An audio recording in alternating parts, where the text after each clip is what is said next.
Hey, legacy builders, welcome to Break Ground, the Thomas Manor Diaries, a special series here on A Chick with a Plan.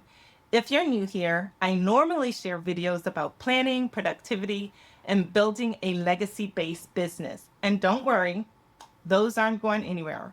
I'll still be posting those every other Saturday alongside this weekly series.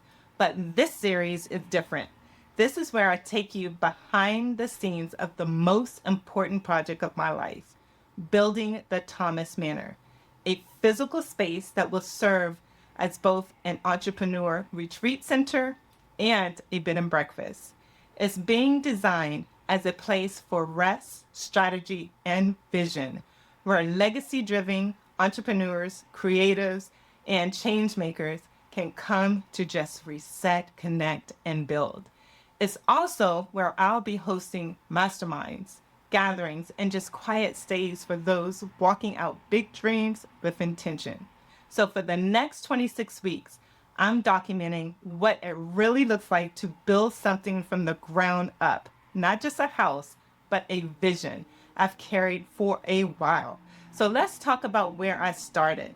Now, this week's sprint focus was very simple, but powerful. Write the vision. So before anything else, before budgets and blueprints, I had to get the vision out of my head and onto paper. I started by laying out my 6-month sprint plan.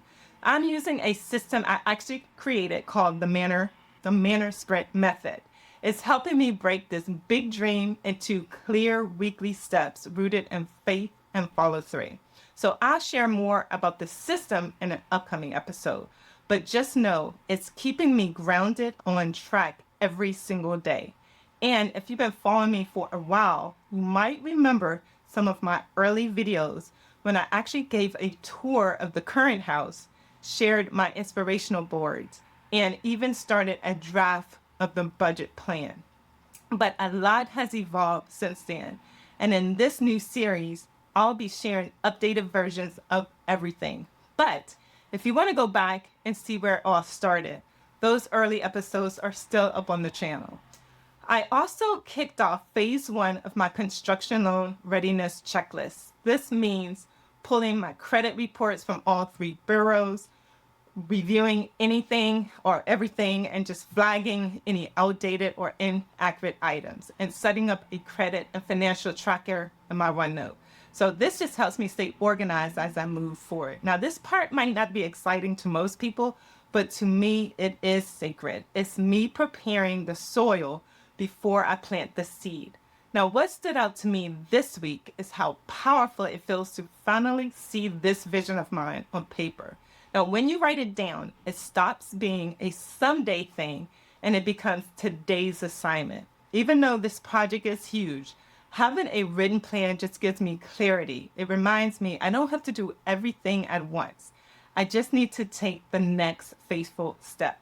This week, I was anchored by Habakkuk 2:2. Write the vision, make it plain, so that he who reads it may run.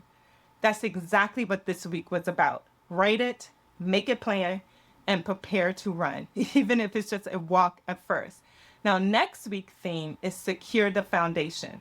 That means I'll be confirming that any negative credit items have been removed from my credit report, starting any dispute process for anything that's outdated, and downloading my personal and business tax returns for the last 2 years. Not glamorous, but absolutely necessary. Because if the foundation isn't solid, the house won't stand. So that's week 1. The vision is written, the sprint has started, and I already feel the shift. So if you're building something of your own, whether it's a business, a home, or a better version of yourself, write the vision. Don't wait another year to make it real.